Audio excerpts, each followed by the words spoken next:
Salut à tous, c'est Yarlik. Aujourd'hui, on se retrouve pour une nouvelle review de cette figurine de chez Mafex qui est la version d'Obi-Wan Kenobi de Dark Vador.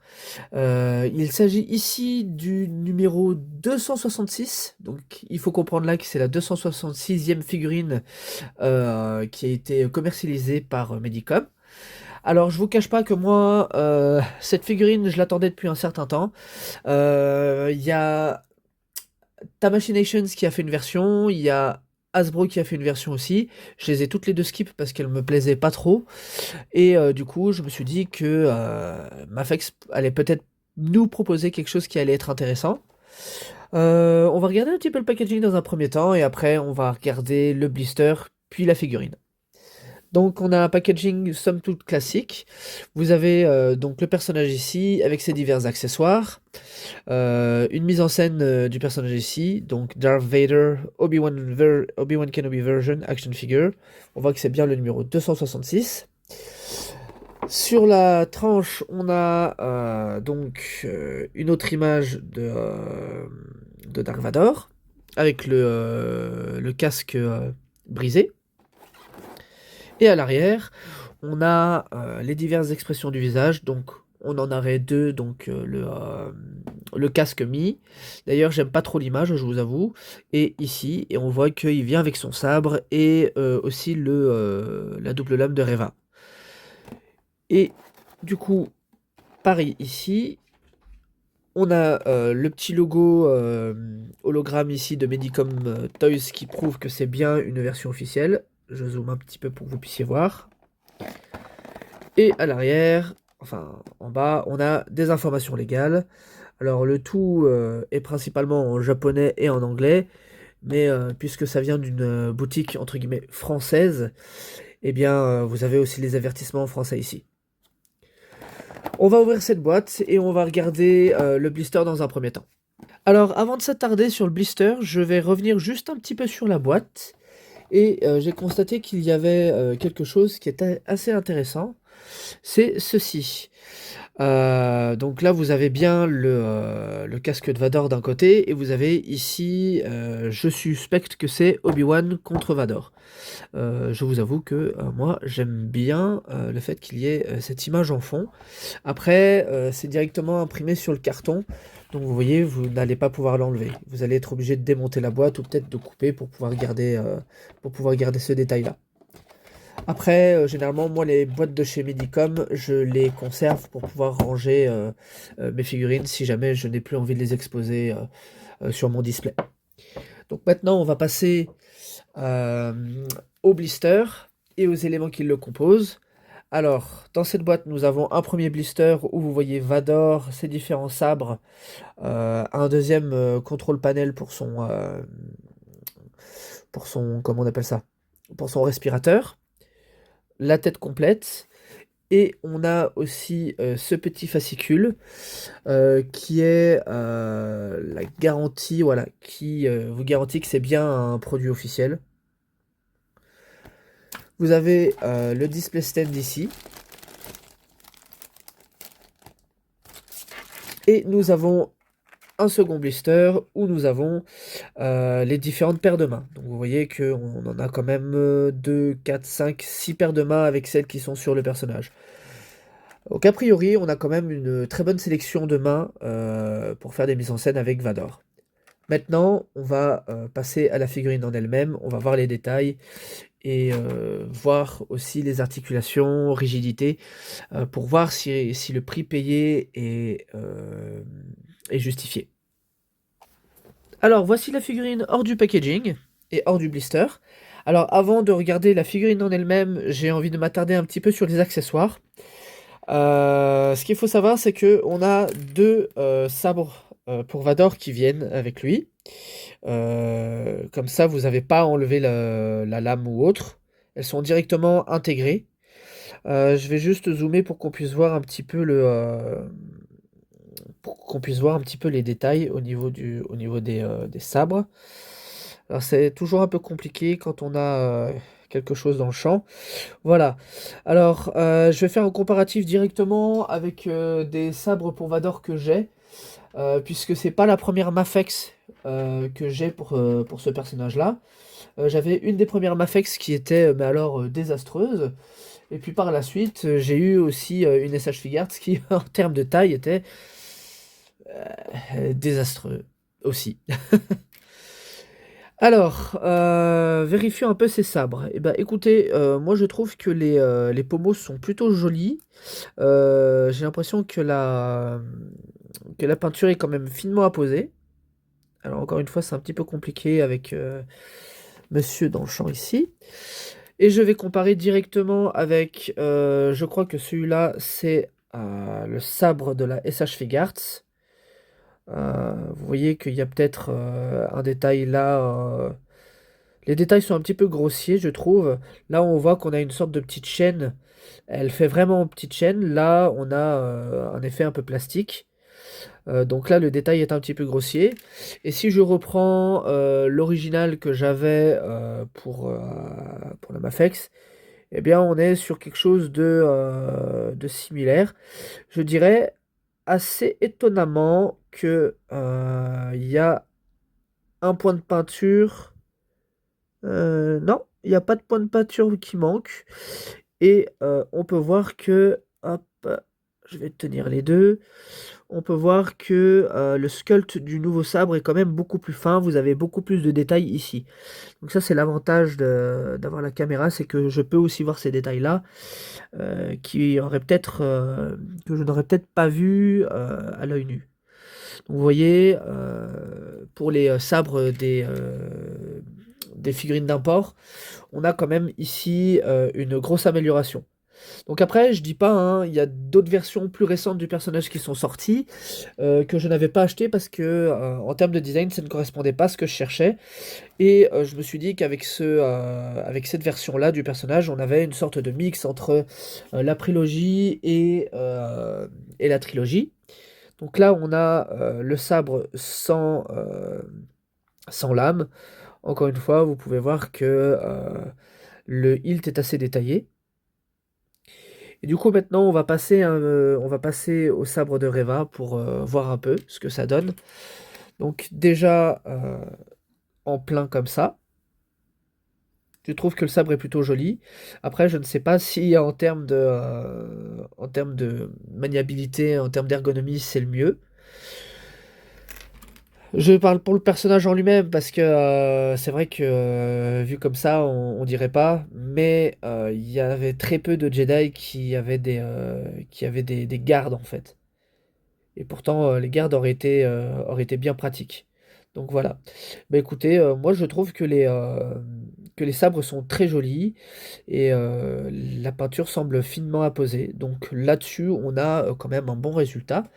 Après, la question c'est de savoir est-ce que ces lames sont difficiles à mettre? Eh bien écoutez, je vais le faire devant la caméra, ce sera plus simple. Rien à dire, ça s'imbrique sans problème. Donc c'est plutôt super. Et je vous avoue que j'aime bien aussi la couleur du rouge qui est utilisée. On a vraiment un rouge presque orangé, ce qui n'est pas le cas avec les anciens. Avec les anciens, pour vous remontrer, vous avez là un rouge un petit peu rose, et là vous avez un rouge beaucoup trop transparent.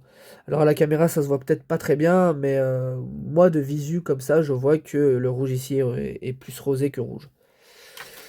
Maintenant, on va passer à la seconde tête, donc la fameuse tête alternative qui vient avec le personnage.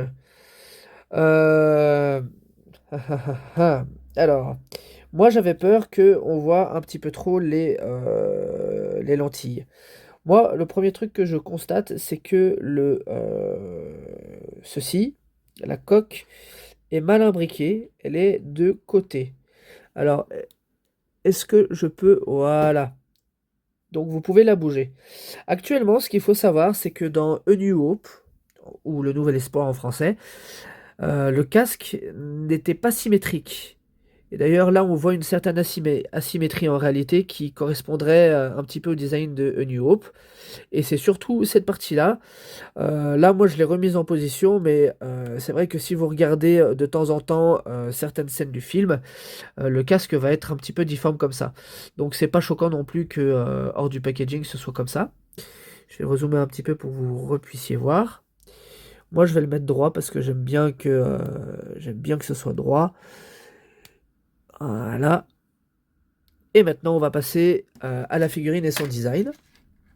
Et après, on regardera quelques petites mains lorsqu'on va changer les détails, changer euh, certains éléments de la figurine. Donc maintenant, on va passer aux articulations pour cette figurine-là. Dans un premier temps, on va regarder la tête. Alors, on a un tilt à gauche plutôt bon, tilt à droite plutôt bon. Il peut regarder en bas sans trop de soucis. Et il peut regarder en haut eh bien, de manière excellente. On a la cape qui est sur des fils de fer, donc pas trop de soucis pour l'articulation, vous le voyez. Vous pouvez vraiment faire le type d'articulation que vous voulez. Surtout que tous les pans ici sont articulés d'un bendy wire, et c'est le cas aussi ici. Donc vous voyez, il n'y a vraiment aucun souci. C'est plutôt très très bon niveau articulation. Après, je vous avoue que je ne sais pas si l'avant-dernière version de Vador qu'ils avaient sorti était comme ça ou pas. Au niveau du torse, sur les anciennes versions, je sais que en dessous du plastron, ici, il y avait une articulation. Là, on n'en a pas. Nous avons la possibilité, avec les bras, de faire un très bon T-pose. Le bras tourne très très bien. Il y a juste ça qui va empêcher de le mettre là-haut, vous voyez. On a une rotation ici au niveau du biceps. Je vais mettre la luminosité à fond pour que vous puissiez voir. Ici, on a une double jointure qui est très très bonne.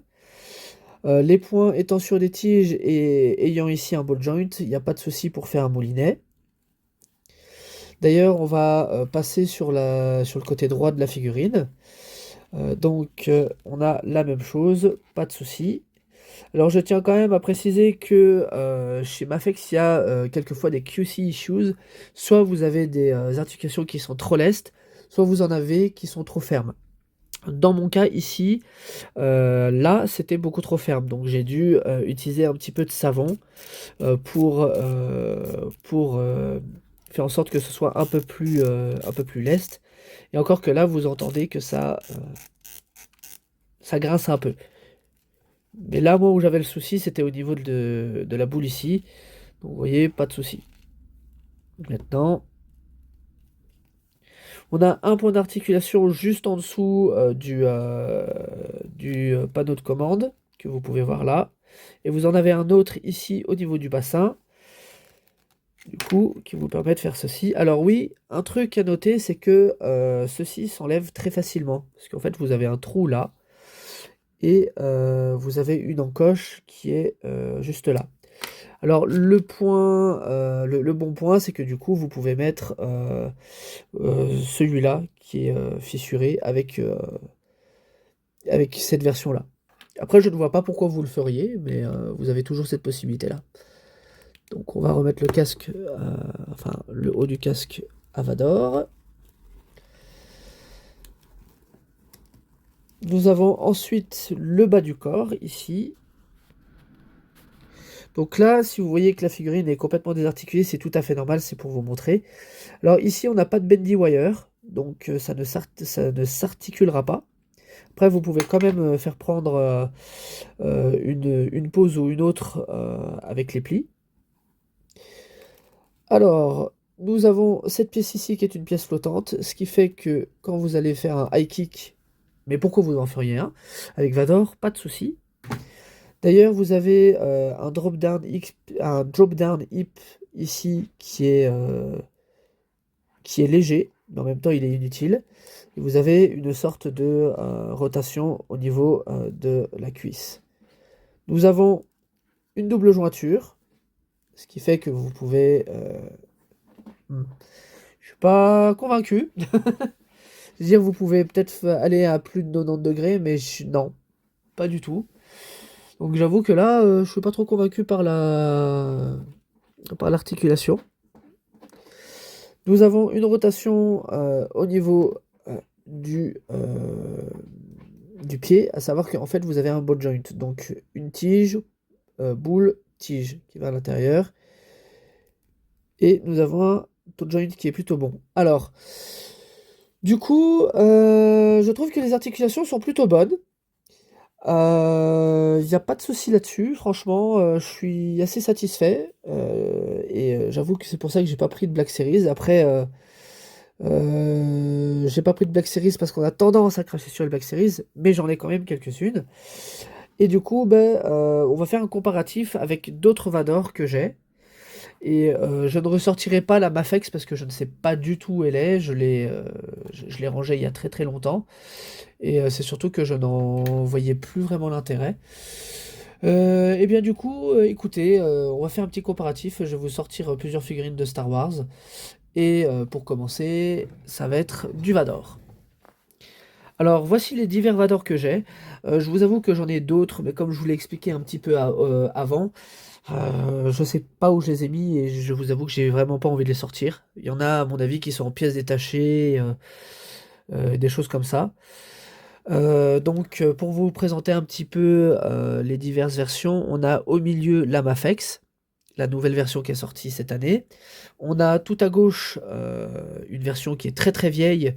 Je crois que c'est la seconde version qui est sortie de chez Bandai, mais ça c'est un model kit que j'ai complètement customisé du coup, parce que du coup tout ça c'était comment dire, c'était en plastique et non pas en tissu. D'ailleurs cette cape là qui est utilisée, c'est la cape d'un des premiers Vador de chez Hasbro, pour dire.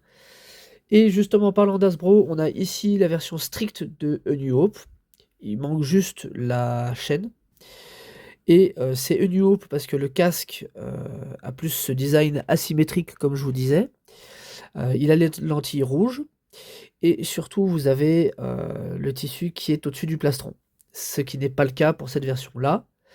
Et qui pour moi représente vraiment une version qui concilie vraiment l'ancien et le moderne. Parce que du coup ce qui est intéressant avec cette version-là de Vador, c'est que le casque n'est ni celui de A New Hope, normal vous me direz, mais n'est pas non plus celui du Retour du Jedi ou de La Revanche des Sith. C'est un amalgame, c'est une fusion de tous ces designs-là. On garde un petit peu la symétrie de A New Hope, mais on a l'aspect, entre guillemets, un petit peu plus menaçant que l'on peut avoir sur le Retour du Jedi ou encore à la fin de La Revanche des Sith. Et d'ailleurs, je me permets, vous voyez que ce Vador-là a aussi les lentilles rouges. Là, c'est exacerbé parce que je mets de la lumière, mais si je l'enlève, on ne constate quasiment rien. Maintenant, je vais comparer avec d'autres figurines, et qui dit Vador de la série Obi-Wan Kenobi dit qu'il va falloir le mettre avec des Obi-Wan Kenobi. Alors, je n'ai pas la version de la série Kenobi, mais j'ai la version avant et la version après. Donc je vais vous mettre ça tout de suite. Et je vais en profiter aussi pour mettre un personnage qui, si j'ai bien compris, a été détesté par le fandom de Star Wars. Donc voilà, je vais vous mettre ça tout de suite. Alors voici du coup la figurine avec deux Obi-Wan différents. On a ici Tamashii avec la SH Figuarts qui est sortie il y a quelques années. Ce n'est pas la reissue. Et du coup bah c'est comment dire, cette Jedi robe ne vient pas avec le personnage, c'est un custom. D'ailleurs vous pouvez le voir, hein, ici ça dépasse et c'est pas la même couleur. Et ici on a le Obi-Wan Kenobi de chez Black Series, la dernière version qui est sortie. Et vous en conviendrez que, aussi bien en termes de taille qu'en termes de design, les personnages vont très bien ensemble. Après, j'avais parlé d'un personnage qui était détesté par une bonne partie du fandom, et je vous avoue que je ne comprends pas trop pourquoi. C'est Reva. Et je pense que je vais me faire des ennemis dans mes amis, Je ne sais plus pourquoi j'avais pris Reva, mais j'avais trouvé intéressant que l'on ait Reva. Donc voilà ce que ça donne avec Reva, qui est d'ailleurs dans une pose d'attaque. Sinon, en termes de taille, on est sur quelque chose de plutôt classique aussi. Donc, qui dit Vador dit aussi Anakin. Donc, comparons-le rapidement avec Anakin. Donc, ici, nous avons la dernière version de chez Hasbro. Et ici, on a l'avant-dernière version, puisqu'il va y avoir encore une nouvelle version, de Anakin. Celui-là vient de la série Ahsoka et c'est de chez Tamashinations. Vous voyez qu'en termes de taille, Vador reste plus grand. Après, il y a une moins grosse différence de taille entre ces deux-là. De toute façon, je vous avoue que lui, je ne le mets pas dans mon display. Je ne suis pas super fan. Je préfère la Black Series. Maintenant, on va le mettre avec des Stormtroopers. Et après, on comparera évidemment avec Luke et l'Empereur. Alors, voici du coup Vador avec deux Stormtroopers. Les deux Stormtroopers en question sont des Black Series. Il y en a une qui est plutôt récente ici, et vous en avez une autre ici qui est une très vieille, mais qui je trouve avait un bon sculpt pour l'époque au niveau du casque. Et donc maintenant, eh bien, je vais vous mettre évidemment Vador avec Luke et l'Empereur. Dernier comparatif que l'on va faire du coup. Nous avons tout à gauche, du coup, l'Imperial Guard Black Series qui date d'il y a déjà quelques années. Nous avons de l'autre côté ici l'Admiral Throne qui est sorti, je crois, l'an dernier ou en 2024 pour la série Ahsoka. Nous avons ici la Figuarts, la première Figuarts Luke Skywalker qui était sortie, je crois, il y a bien une dizaine d'années. Et nous avons ici la Black Series dont j'ai fait la review l'année dernière. Et bien évidemment, nous avons cette Mafex dont nous venons de faire la review. Donc maintenant, on va passer un petit peu à la conclusion de cette figurine. Et je ne vais pas y aller par quatre chemins. Pour moi, c'est le meilleur Vador que j'ai eu entre les mains. Il y en a qui ne jurent que par Tamashinations, d'autres qui ne jurent que par Black Series. Moi, j'ai l'avantage, entre guillemets, de faire du mix and match avec les diverses marques, on va dire. Alors après, on va parler un petit peu du tarif aussi, parce que c'est important de parler aussi du prix. Sans les frais de port, j'en ai eu pour 73 euros. Avec les frais de port en plus, vous comptez que j'en ai eu au total pour 112 euros. Alors après, honnêtement, moi le prix, j'arrive à le justifier vis-à-vis de la qualité du produit.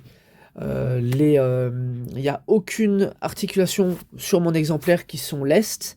J'ai eu une articulation qui était un petit peu rigide, peut-être un peu trop ferme, mais avec un petit peu de savon, j'ai réussi à faire en sorte qu'elle soit un peu moins rigide. Et le reste est tout nickel. Il y a peut-être juste la cape, moi, qui me dérange un peu. Je trouve qu'elle n'est pas bien drapée autour du personnage, mais ça, c'est modifiable vu que le tout est accompagné de fils de fer. Donc en toute honnêteté, moi je vous dis, si vous hésitiez à prendre un Vador, c'est pas avec la Black Series actuelle que vous pourrez trouver votre bonheur, ni avec la Figuarts, ce sera probablement avec celui-là. Surtout que l'autre avantage, le dernier avantage qu'il y a, c'est qu'il y a certains éléments qui sont enlevables. Je le répète, hein, mais la console ici, vous pouvez l'enlever, et du coup, vous pouvez faire une version Battle Damaged, vous avez quand même une pléthore d'accessoires, et surtout, si vous voulez la customiser un peu et faire en sorte que ce soit une version pure Retour du Jedi, il vous suffira juste de changer le contrôle panel. De toute façon, les lentilles rouges ne se voient que si vous accentuez, entre guillemets, la luminosité dessus. En tout cas, j'espère que cette review vous aura plu, qu'elle aura été assez informative. Et on se retrouve à la prochaine fois. Prenez bien soin de vous. Ciao, ciao!